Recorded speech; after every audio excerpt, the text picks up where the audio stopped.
Good morning, guys. Welcome to the Nourishing the Community podcast.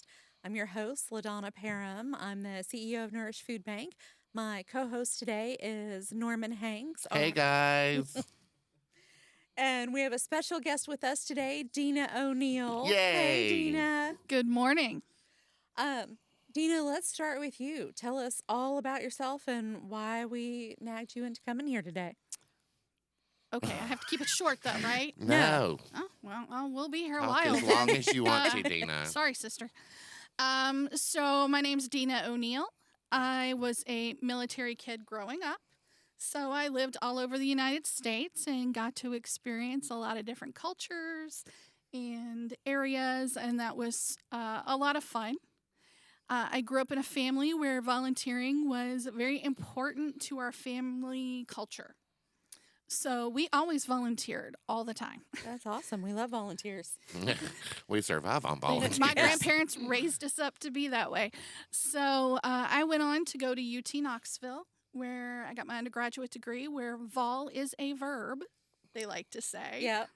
And just, again, ingrained being a volunteer into our daily life. Like, that's just what you did. So now I work for the family business. It's called Stones River Consulting.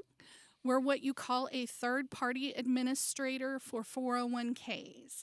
Translated into English, that would be... Thank you. I was about to say now for everybody listening. The Spark Notes version would be when you have a 401k, you're going to have three people involved. You'll have a financial advisor who tells you where to put your money. You'll have a record keeper like John Hancock who holds the money. And then you'll have a third-party administrator. And what we do is we actually create the document. We process any paperwork, like if you want a loan from your 401k. And then we do the taxes on the plan. So today's a big day, tax day. Tax day. Yay. Tax day. Just a reminder, everybody, tax day. Tax day. But I don't do any of that I'm because fine. I like to say I'm math allergic. I can do it. I just don't like it. Fair. So what I do is, as director of operations, I'm putting processes in place.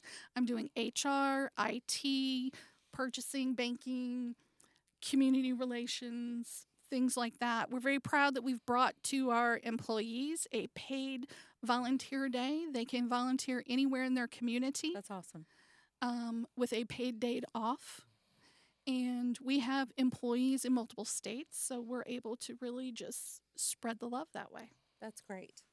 That's great. A lot of companies don't do that, which sucks. But more companies have started kind of seeing the value of that, not just to their community and to their bottom line from people who see them as, oh, I can choose between company A and company B. They're exactly the same, but company B gives back.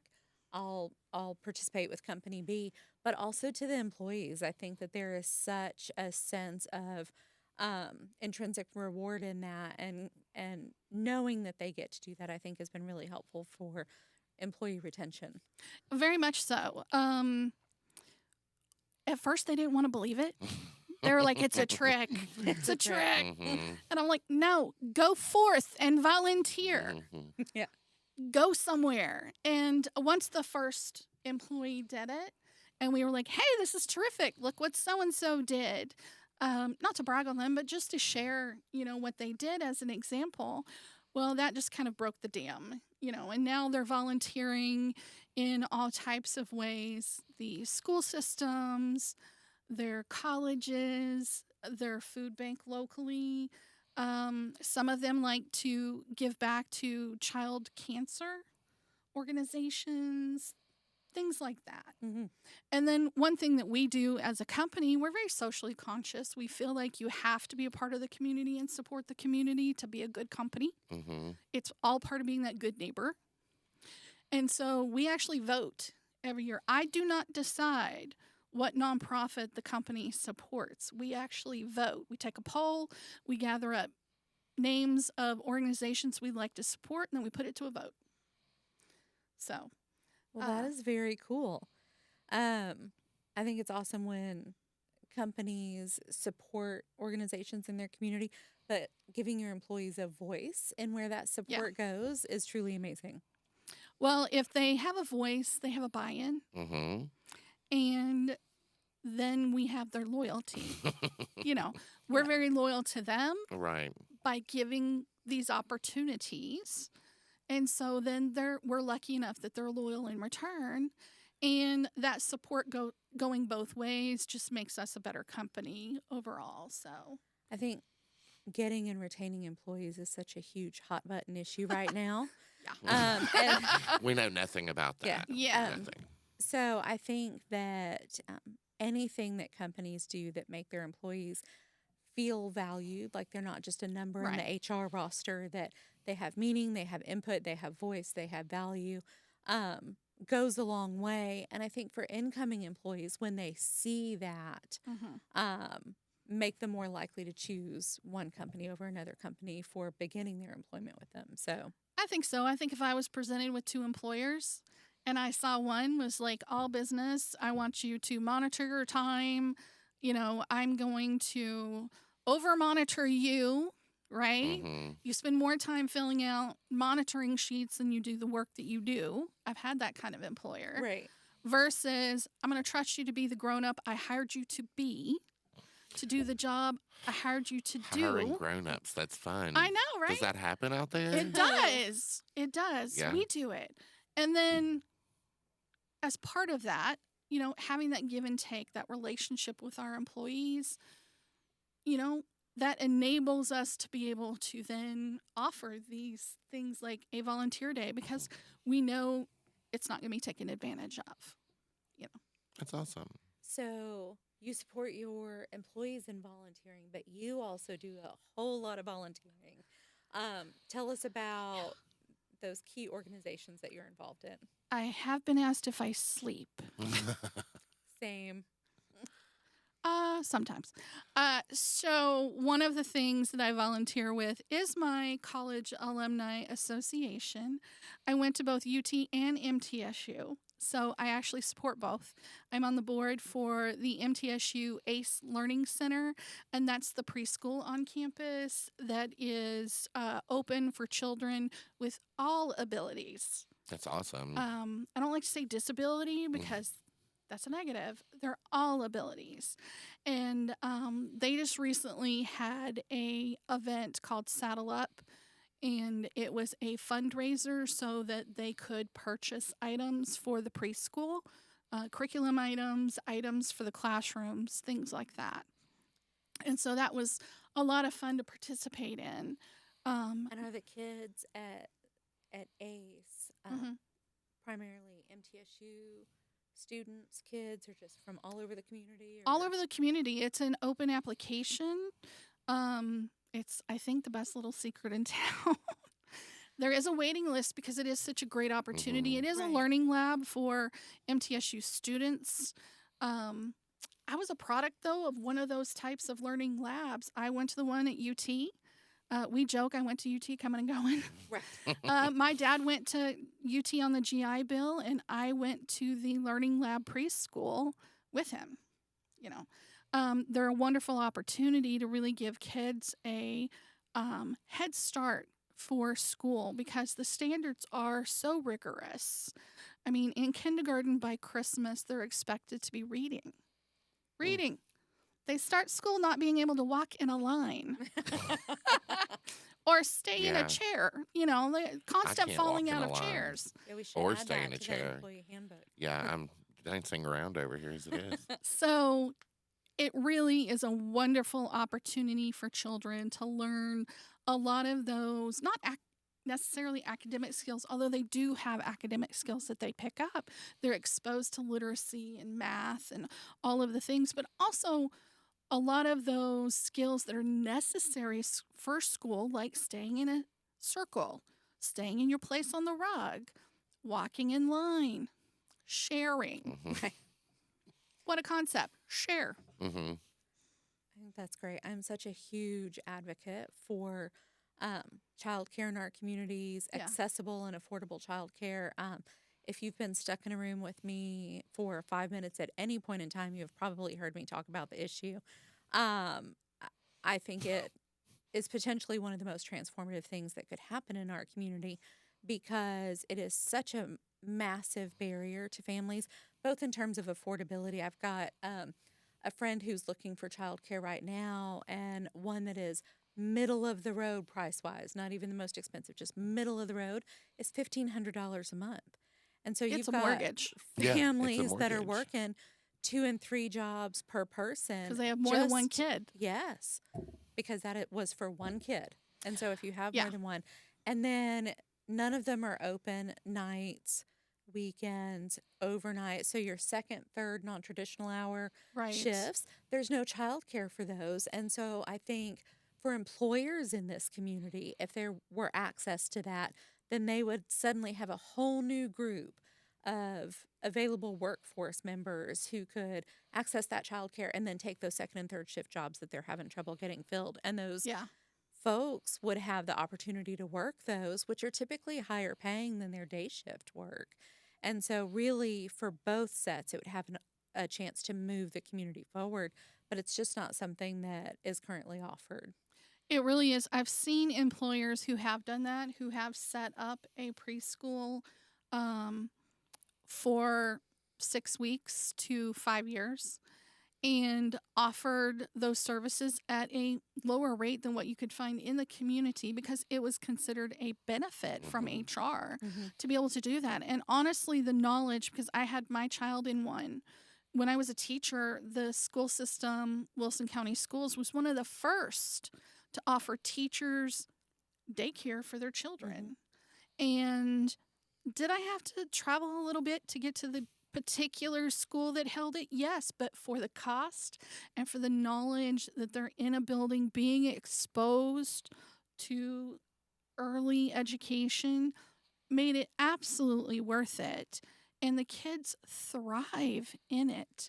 I would say for those who aren't aware, the city schools and the county do have voluntary preschool programs that families can register for or get on the list for. Of course, families in need typically will have a little bit of an edge in being further up on those lists because they want to serve those families, also. But definitely families should look into those programs. They're wonderful programs. The children learn so much, and it is an incredible help to families. It is. It is. So for people who have access to that, whose kids are age appropriate, to be able Yes. to join those, that's a phenomenal resource. So having more of those kinds of things, having them available to slightly older kids, and having them available during non-traditional hours, I think would combine to really make change for us. But it's awesome that you're participating in ACE at MTSU. Then I know you said that you do a lot with UT. What are you doing with UT? So I'm on the board for the local UT chapter. It's quite a name. It is the Southern Middle Tennessee UT Knoxville Alumni Chapter. Okay. Because How is we that cover- business card situated? It's long in small font. It's because we basically cover all counties from Rutherford County to Monteagle. Okay. Okay, so we do cover a large area. What we do as a chapter is approximately every other month we will plan an event. And all of our events are centered around raising money for scholarships. And the scholarships specifically go to students that live in this area who are admitted to UT. So it's not going necessarily to UT and then going to some child out in Denver, Colorado. It is coming back to the community. We have an endowment that's where we raise the money in, and that's our overall goal is to connect alumni and then to raise funds for more students to be able to go. So in May, we have what we call UT at Arrington. And all UT alumni are invited to come to Arrington on May 19th. And drink wine. And drink wine. And they have food trucks. And we basically take over the top of the hill. Last year, we had about 120 alumni show up. That's the biggest we've had. And it's just a lot of fun. You meet people you've never met before because they're coming from Williamson County, they're coming from Nashville, they're coming from Rutherford County, they're coming from all over. And then in late July, we have a student send-off event. And last year, we had our very own Drew Beam from UT Baseball. Right. He came out. We invited all freshmen and their families who were getting ready to start their adventure at UT. And then we invited the public to come out, and we had a little Q&A with Drew. Questions about student life. Like, do you really eat at the cafeteria? Is there any parking? Where do you do your laundry? You know, the hard-hitting Right. questions. Right. Right. The ones They that do. matter. They go back to mom's house and do the laundry. Yeah, That's yeah. yeah. They asked him about baseball, of course, things like that. And then last year, they had the SEC baseball trophy. And we were able to have it there for a photo booth. And so people could take pictures with Drew and the trophy and things like that. And again, we had about 130 people show up for that. It's the biggest event we had all year. Some of them are much smaller. In February, we do an event with Chef Murphy, and he does a fabulous event where he shows you how to cook a 3-course meal. And then he has his staff make the meal. And you get to eat the meal. You don't actually cook it. So I'm all some for people that. thought you had to cook it yourself. No. No, you watch Chef cook everything. His staff makes it for the group. And then you get to go home with the recipes written. So it's a lot of fun. It's a fun night. We do events like that. Again, all of them, we're trying to fundraise for those scholarships. And then another organization that I really love to give my time back to is the Alzheimer's Association. Yes. You just got back from a nice little trip, didn't you? I did. I was one of 2 Rutherford County residents who were sent to the National Alzheimer's Leadership Conference. And while we were there, people all across the United States were there to listen to leading researchers in Alzheimer's. And we got to hear some very interesting information about new statistics. There are currently 2 drugs out on the market that treat mild cognitive impairment. That's the early stage of Alzheimer. Unfortunately, the Center for Medicare and Medicaid refuses to pay for those medications. And so it's very frustrating, and we have been advocating at the Hill and advocating with Medicare and Medicaid to pay for those drugs. The VA recently approved one of the 2 drugs, and so veterans will have the ability to receive that medication, which is game-changing. Basically, what it's doing is it's really extending that mild cognitive impairment stage, so you really have time for, 1, planning for the future, because it is still a terminal disease. 2, hanging on, trying to wait for that cure that we're hoping's out there. Right. You know? And more, I think, of that quality time. Oh, with- very with your quality family, time with your extending family that period that while you're still you get to aware. know them and Yeah. Some of you may not know, but I lost both of my mother's parents to Alzheimer's. My grandfather went first. He lasted 5 years. My grandmother went after him. She lasted 10 years with the disease. There was only 1 assisted living in the entire county that served the surrounding counties because it was in the middle of Kansas. And she was the cook for the assisted living. So she ended up living in the facility she worked in for so many years. My mom's the oldest of 10. One of her brothers was diagnosed with Lewy body dementia, another form of dementia.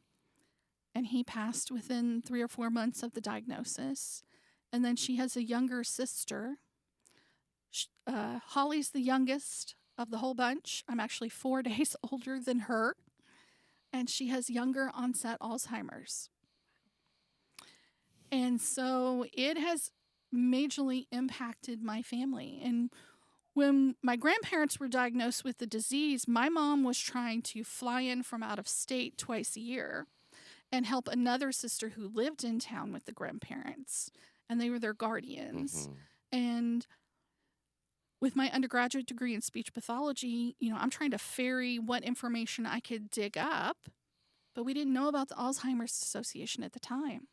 And so it was a struggle. We felt very alone, very confused. We didn't know what to do, who to turn to, what doctors to access, what services to use. So when my uncle, years later, became diagnosed along with my aunt, at that time we did know about the association. And my mom said it was like night and day. To be able to call a hotline that the association offers that is staffed by master's level social workers who can answer your questions or be a listening ear, who can show you where resources are in your community. And if, like my mom, the parent lives in a different community, well, they're nationwide. So they were able to share resources because my uncle lived out of state. So share resources with my aunt for locally for her, and then resources for my mom to help her understand it better. And my mom just said it just made an incredible difference. And so I give my time in honor of them and in honor of patients that I've worked with in the past. Early in my career, I worked with Alzheimer's patients. Here in Rutherford County, Alzheimer's is the 4th leading cause of death. Wow. That is Let me say that again. Yeah. It is the 4th leading cause of death. And currently, it is a disease that is diagnosed by observation. There is no test for it. So my neurologist said, basically, we rule everything else out, and then we start to look at Alzheimer's and dementia. Now, the good news is there is a test in clinical trials right now, a blood test, that can diagnose Alzheimer's if all continues to go well with the clinical trial. That's kind of a going to be a game changer. timeline on what that would look like? They're really hoping in the next year it can come out. This year's going to be super exciting. Not only are they hoping that it moves forward and gets approval by the FDA and all, but also a minimum of 2 additional medications are supposed to come out on the market. And when that happens, not only are we looking at multiple medications because they all approach attacking Alzheimer's in different ways, but then you can start looking at combination therapies. Right. Okay, this one approaches in version A and this one does version B. Let's put them together and let's knock both out. Cocktail therapy. Yes, so that's really going to just change people's lives. Well, and I would think, too, if there were a viable blood test, that they would be able to administer that earlier on in the process. Yes. So they could begin taking that medication earlier Yes. to delay that even further. Honestly, early intervention is truly the key. And, funnily enough, my dad and I were talking about it. He's like, I don't want to know. I don't want to know. Let it surprise me. And I said, well, but I was trained professionally in early intervention. I know the value of really hitting it early, putting everything you can in place, and then really seeing a difference. I would want to know. And, everybody's in a different place, and that's okay. The association has resources for everybody in all different stages, and that is really helpful. With the hotline, I also want to mention it's 1-800-272-3900, and they can assist in almost 200 different languages. Wow. Because we don't want language to be a barrier. Right. At all. I hope Trent wrote that phone number down so that we'll have it later. Thanks, Trent. Thanks, Trent. They also really work with different communities, like the veteran community. Veterans who have had a traumatic brain injury or PTSD are actually twice as likely to develop Alzheimer's or another form of dementia. That's scary. Yeah. They work with And like the our Black. veterans don't face enough. Right, right. They also work with the Black community and the Hispanic community because those populations are more likely to develop Alzheimer's or dementia. And tend to be disproportionately affected by lack of access to medical care. They also do not tend to be recruited or participate in research trials, Right. which then you have to think, is that trial giving a true look Mm-hmm. at what it can do if, number one, there is no test to definitively say yes or no, you have Alzheimer's. So then you're going to have about a 30% chance of people being misdiagnosed in the trial. And then number two, if you are not having a diverse population as part of your research, then is it truly impacting the way you feel it's impacting, the way the data looks like it's impacting? Mm-hmm. So the research that the association helps participate in really tries actively to have a diverse population. They feel it's ultimately important. Money that's raised by some of the fundraising events do go back to research here in Tennessee. They are currently providing research dollars to UT Med Center, Vanderbilt, Meharry Medical. Many people don't know about that. And St. Jude's, because there is a form of childhood dementia, which makes me want to cry just thinking about it. Oh, it does me too. That and total side note on the Arthritis Foundation, actually. When I was working for Vanderbilt a long time ago, but I worked there for about a decade, we worked closely, my program did, with the Arthritis Foundation. I went to one of their annual dinners, and they had a family there whose child was born with a form of arthritis. And every time they would touch their child, she would scream in pain because that was the version that she had. And just the grief that that family experienced, they're like, I can't even hold and comfort my child because it hurts my child for me to do so. I mean, I think everybody in the audience grieved with her, but you just don't think about some of those ailments or illnesses or diseases that we think of as being for older adults, Mm-hmm. how early they hit, you know. Spooky side note, I have arthritis, and I've spoken at one of those dinners. Maybe I was there. You may have been. We'll have to discuss later. But no, you're absolutely right. In Tennessee, it's really considered a desert for gerontology. We do not have enough gerontologists to serve the population we have living in this state. The same goes for neurologists. I'm very lucky that I found my neurologist and that I was able to get into my neurologist. Mm-hmm. My sister and I both go every year for a screening. He has me do all the things. Touch your nose, stand on one foot. I'm like, I'm klutzy. I can't do that. Right. He's like, I know, but that's your baseline. You can't do it. I'm like, oh, okay. I have to repeat words backwards, all the things. You have to draw the clock, stuff like that. And so far, so good. Every year he says, congratulations. I do not suspect you have Alzheimer's. Okay, good. Not everybody takes that step. You're usually visiting the neurologist when you're already at the point of diagnosis and you don't have a baseline. So you don't have a comparison to understand really how much the disease has impacted you. There is another way to see Alzheimer's, and that is through a PET scan, but insurance typically will not pay for it. I know. Imagine our surprise.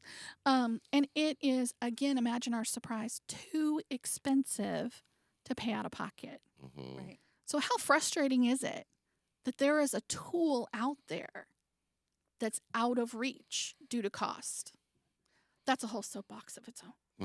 Right. And definitely we won't get into the soapbox of there are all sorts of things that could help prevent or early treat. A lot of things out there but the medication, surgeries, treatment, healthcare is such a moneymaker on the back end if they aren't Yeah. treated or diagnosed early. That why would they support that? They make too much money off sick people. Well, I think both current medications for Alzheimer's are infusions. One of them costs $26,000 a year. And they have to get it every year. They have to get it every month. At the end of the year, the whole bill for that year is $26,000. So Now, it is that end just up for the drug, being- or is that Just for the drug. That does not Yeah. include the administration, the nurse time, anything like that. Yeah. And so that's frustrating. So this It is. family is having to go find an infusion center that will carry this drug. They are having to go every month, sit through this infusion that takes time. Someone's having to go with this adult because they're probably not at this point driving themselves. So that's impacting employees in the area and their employers. So it does impact costs for employers. And I brought a few facts and figures that the association has recently come out with. And so in Tennessee, hospice for Alzheimer's, we have 6,435 people as of last year in hospice with this disease. We have just barely 6 million people in America diagnosed with Alzheimer's. Medicare spends $25,601 per capita in spending on people with dementia. So that's 1 year of medication right there. And that's what they're looking at. They're looking at costs over people's lives. Right. Which I understand you have to be able to afford it, but Well, and when do you're people's lives become unaffordable? right. And when you're talking about how many people are diagnosed presently in the country, I think too, if we're being realistic, part of why that number is, even though it's shockingly high, is as low as it is because it is a terminal illness. And so you aren't keeping, that is not a static number every year. People are They're spending rolling off that. $1.1 billion in Medicaid every year in the U.S. on treatments of all kinds Mhm. for people with Alzheimer's. That's huge. In 2019, we lost in Tennessee 3,252 people to the disease. It's really also a disease that's multiplying over time because our boomer generation is aging up into the age of traditional diagnosis of this disease. Traditional diagnosis would be age 65 and older. If you hear somebody with younger onset Alzheimer's that's anybody under the age of 65, they are diagnosing as early as the age of 35. 35. Well, and I think two big, really important things in there.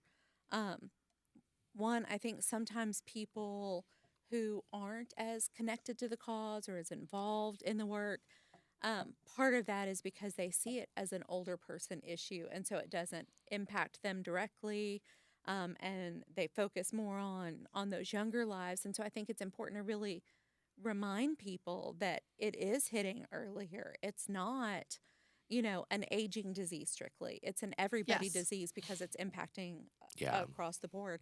And I Yes. think the other piece, when we're talking about people aging into that group, anybody who's been involved in senior care for the last several years have been kind of calling it the silver tsunami. Yes. Because that whole baby boomer population one of our largest generations also. yes, has hit that stage where we're having Medicare and Medicaid issues, we're having Alzheimer's issues, we're having people can't retire, but they're in this stage and trying to work. All of those things are multiplied and compounded because we're in that silver tsunami. So one thing the Alzheimer's Association is trying to do, or I should say, they have kind of a multi-prong approach. One, they're the largest nonprofit provider of research dollars in the world. towards Alzheimer's disease. If you look at just providers of research dollars, period, they are only behind the U.S. and the Chinese government in terms of providing research dollars. They advocate on the state and federal level. I have been to the Capitol here in Tennessee, and I have gone to D.C. and spoken with our representatives about supporting funding for research, which we're very lucky. Scott Desjardins is very supportive of this, and we have seen funding go up year after year because they do understand this is significant. In addition to advocacy, the resources. There are support groups here in the area. You can do it virtually. You can do it in person. They have the hotline, again, 1-800-272-3900. So if somebody was looking for, sorry to cut you off, No. was No looking worry. for one of these resources, one of these groups, Yeah. quick, easy way for them to find it. Call the hotline. Okay. If It it's is- not the hotline that they call, is there a website they can There go to? is. It is simply alz.org. That's easy. Very easy. ALZ.org. It's easier than a phone number. Yes, it is. Yeah. They can go to that website and enter into the search bar, support groups, and then once you get to that page, it'll ask for your zip code, and then it will give all the support groups in that zip code. Awesome. I've Yeah. got some friends dealing with Mhm. early onset Alzheimer's Yeah. right now, and Is they need the there- support groups. So Yeah. They Sorry, I also didn't mean to cut provide you off that no, time. it's okay. They also provide free classes. So if Nourish Food Bank wanted to donate the space, the association can I love have. how she puts us on the spot like that. Like, Right, hey, right. we've got these things going on. Do you want to Yeah, open up the she building? just says it because she knows I don't know how to say no. Right. That's right. We're really Um, bad at no's. If you say it with a smile Or on the webcast. or on the webcast. Let's do it. No, go ahead. So they have different classes that they provide free of charge. They have community volunteer educators come out. So somebody who just enjoys sharing the information is maybe a former teacher, something like that. They come out, they can do something like the 10 warning signs of Alzheimer's. Another one that we really like to talk to employers about is we have a class on how to speak with somebody with dementia, because that can be a treacherous road. Mhm. Yes. A very treacherous road sometimes because it can spark behaviors that are Mhm. undesirable, we'll say. Yes, it can. And the great thing about this class is they tell you kind of the psychology of how to speak with somebody with dementia, and then they give you some of the phrasing, some of the ideas of how to bring them around to what you want them to do. So, for example, there was someone I knew who had workers at the house working on the house. They were convinced they knew the right way to do it. They never worked on a house before, Mhm. other than regular home maintenance. That was not their profession, like fixing a foundation. They were convinced, though, they knew how to do it and that they needed to be right there in the middle of it, under the house, telling them what to do, and then Mhm. becoming very upset when they felt they were not being heard. And so, coming in, talking with them, calming them down, maybe, learning a way to distract them to a different topic. Things like that are things that you can learn in the class. And we would love to help a business become a dementia-friendly business. What a thing to share with the community. We are a dementia-friendly business. Now, is that a thing that companies can do so that they know that they have that, or is that a specific certification kind of program that they do with the Alzheimer's Association? No, we just suggest the 10 warning signs of Alzheimer's to start with. It's a good basic introduction. And then we suggest the class of how to speak with somebody who has dementia or Alzheimer's. And usually that's a really good footing, especially for businesses where either the person who has dementia is coming to the business or a business like a heat and air company is going into the home. Those are businesses that really would be great partners to do this. And there's no charge for the class. Yeah. You can also provide it as not only a benefit for your employees, because probably some of them are dealing with it, but also your clients. What a way to open that up to your Right. clients and say, we care about our community and we want to share this with you. It also is a great marketing strategy.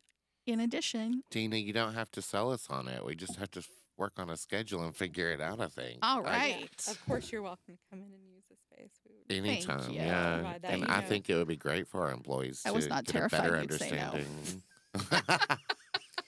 No, Like, Dena, I thought no. Absolutely not there was terrified a about that. possibility that I'd be I've like, never heard that. Yeah, I think that would be a great opportunity for our staff as well Absolutely. to learn some of the signs. You know, So they- sorry. Well, just they learn things like people don't understand the difference Mhm. between Alzheimer's and dementia. So, cancer is an umbrella term. Mhm. You have many different cancers. Dementia is the umbrella term. You have many forms of dementia. The most diagnosed form of dementia is Alzheimer's. So that is super helpful. The way I had heard it described and that makes so much sense. Yeah. The way I had heard it described previously was Alzheimer's. Actually, I'm probably going to reverse these, but that Alzheimer's is like you can't remember where you put your keys. But dementia is you can't remember what keys are or what they're for. And that is wildly not what you just said. And what you just said makes so much sense. So my dad will go, your mother has dementia. Like I get a phone call. No, hi, hello, how are you? I just get, your mother has dementia. And I'm like, what happened? She lost her keys. Okay, did she remember she had keys to lose? Yes, that she does not have dementia. Nice. I like that. She So knows there's a she lost the cross. keys. There's a She cross in there. just may There's a not have been cross in paying there. attention when she laid them down for it to move from short-term memory to long-term memory. Mhm. Okay. That's all. So, yes, it's dementia is the umbrella term. Lewy body dementia, Alzheimer's, all of those go under that umbrella. And the association has information on all dementia. The long tax ID name is Alzheimer's disease and all other dementia. That's really long to put on some marketing Mhm, material. So, mhm. Fair. we go with the Alzheimer's Association. Now, the way that they're able to afford these things and make them free to the community, because let's be honest, we've talked about costs, right? Mhm. Right. Cost to employers, cost to employees, cost to healthcare systems. There's costs all around. Mhm. They have a couple of different fundraising arms. And I feel like you have one coming up, right? We do you're later working this on. year. Yeah. Later this year. So, in some of the larger cities, like San Francisco, large, they have a gala ball. Mm. Fancy. Fancy. I like balls. Fancy. This is like I'm going to pledge $500,000. Fancy. I mean, I can't afford that, but I mean, I that's- do like that idea. I Um, can give you 500 pennies. There we go. I mean, it's quantity I over mean- quality, right? There we go. Yeah. Some 500 communities have a ride for Alzheimer's, so it's a bike ride. Mhm. We have the longest day, so on the summer solstice, it's like a do-it-yourself fundraiser. So Becky Lanham, At the warehouse. I was At getting the ready to say, warehouse. Yeah, she always does the longest she day. has the longest day event, which I believe is sponsored by Amada Care Mhm. this year as a presenting sponsor. It's like a one day and done fundraiser, right? And they dance, right? They dance. It is one of the largest, longest day events in the state of Tennessee now, Wow. and one of the highest Go, fundraisers Becky in and Amada and Tennessee. Alzheimer's. That's right. Yeah. So super grateful for what she does to help the association. And then this year, I'm going to be the chair of the Walk to End Alzheimer's. And so, what is that? Well, we like to say it is the largest support group of the year. We have, in the past, had over 1,000 people come to the event. You know, COVID happened, events went down. We're building back. But what we do is we fundraise all year long. So, for example, I will write all the vendors that I use personally, like my heat and air guy, my insurance guy, all these people I've been sharing my money with all throughout the year. And I'll say, here's a picture of my grandparents. This is why I do this and why I feel it's important. Would you consider giving? And they do. They're very generous, and I appreciate it greatly. I ask friends and family. I do a Facebook fundraiser. I've done, our neighborhood has a neighborhood-wide yard sale. And I'm so lazy when it comes to a yard sale. I literally drag everything out of my garage that I don't want onto the concrete of my driveway. I do not tag a thing.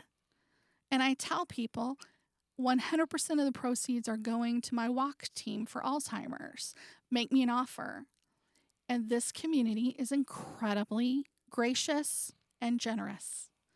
And no one has ever tried to lowball me on an item. In fact, they've always given me, honestly, more than it should cost. That's awesome. This community so often comes together in ways that you don't think that they will. I've said several times during 2020 when all of the nonprofits were struggling and so overwhelmed with people needing them, that this community just stepped up and was like, I'm going to help my neighbor in any way I can. It's absolutely truly phenomenal to see.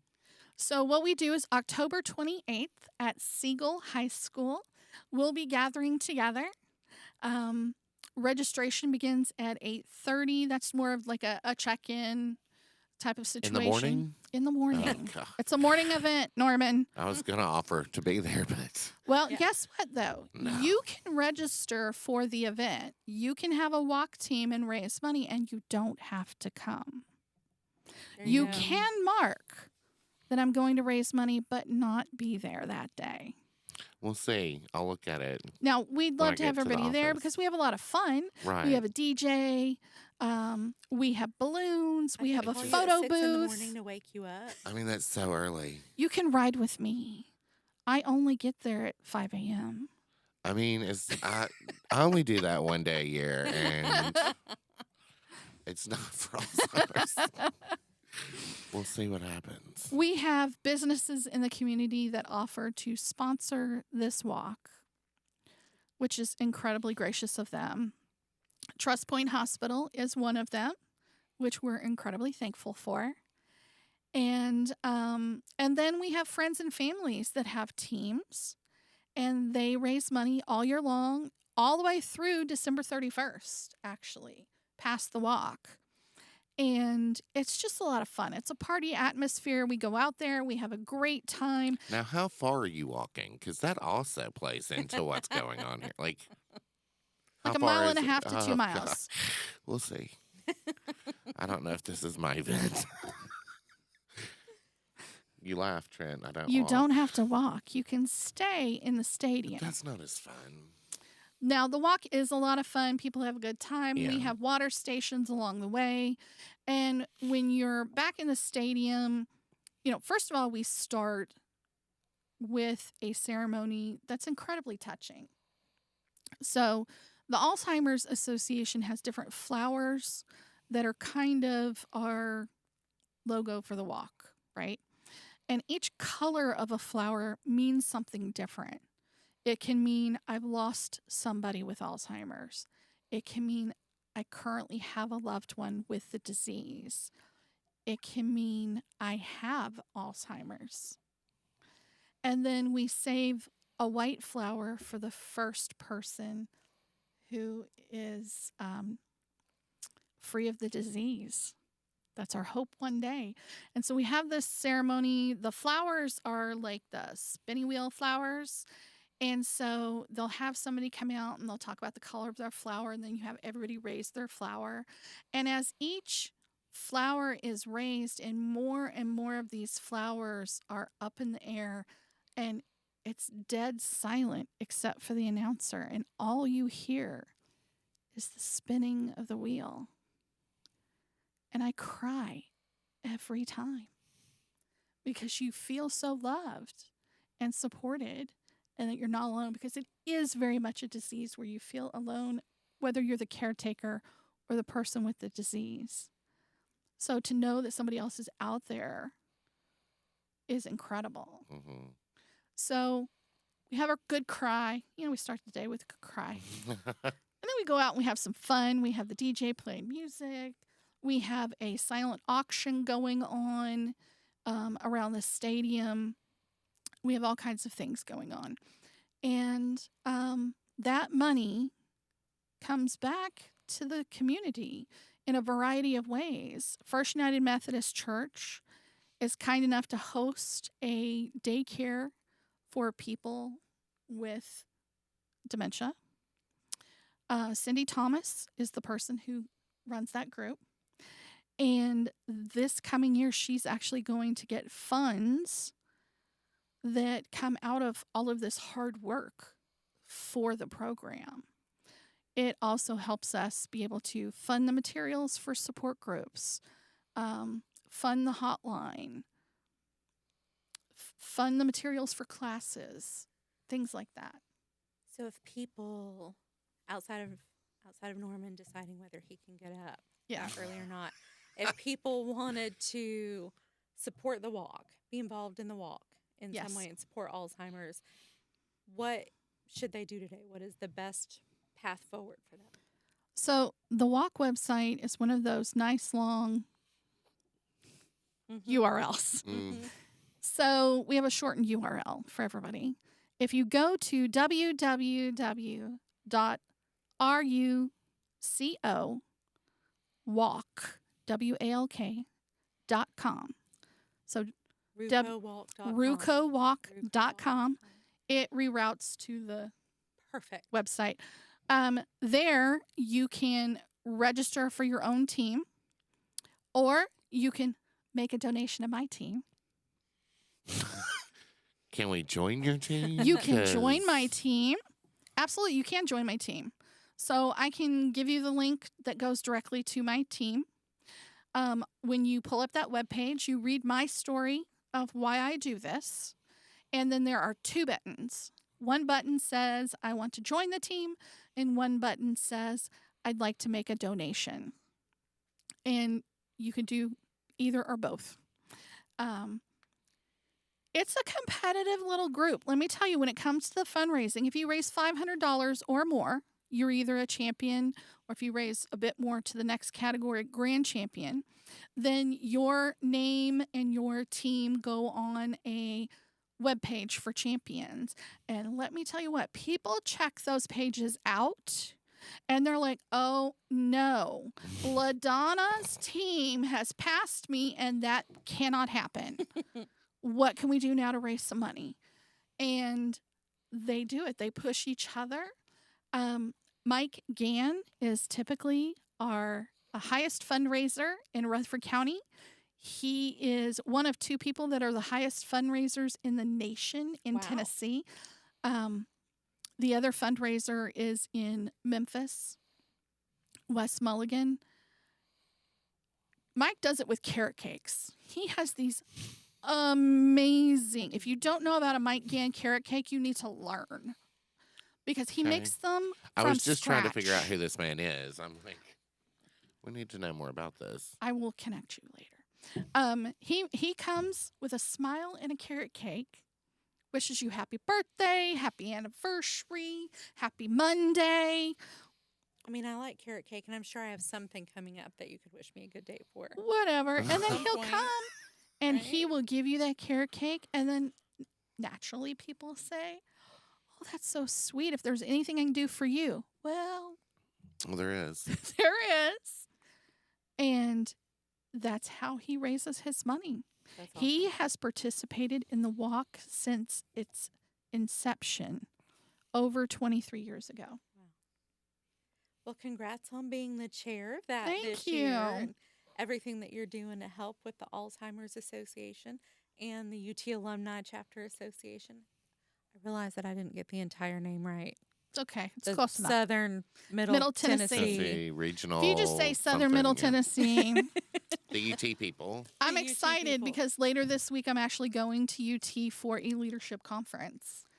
So That is awesome. Your I get to chapter see my actually won an son. award last year, right? we did win an award last year, and we may, rumor has it, possibly win an award this year. I'll have to let you know. Awesome. Well, of course, Tina.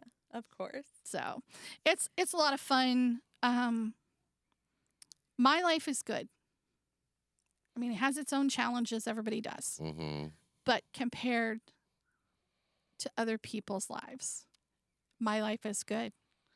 And if my life is good, I need to give back and help raise up those around me. I think that's an amazing philosophy. And I think now more than ever, it's important for people in our community, our state, our country to see opportunities to get involved in their community and find hope and healing and faith in each other again. And I think we can get so absorbed in Yeah. what Daily we life. see and what we worry about and our daily lives. And when you step outside of yourself to give to others, whether it's financially or time, but especially if it's that time that you're giving to somebody else, it really helps you kind of fill that void. I'll have to tell you, this Gen Z generation and the generation after it, which is being nicknamed the honey badger, I mean, they're not wrong. they're incredible about being so involved in the community and leading the charge in whatever it needs to be. We have high school students that participate in the walk, and they raise some of the most money. An MTSU student last year was one of our top fundraisers. It was amazing. That's amazing. It is the, what are they saying? The we, not me generation. Yes, And absolutely. It really is. They live that, and that's, as a parent, what you hope for. Mm-hmm.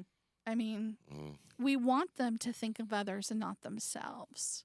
My kids give back, and I just am so proud of them when they do that. And they do it without being prompted. Mm-hmm.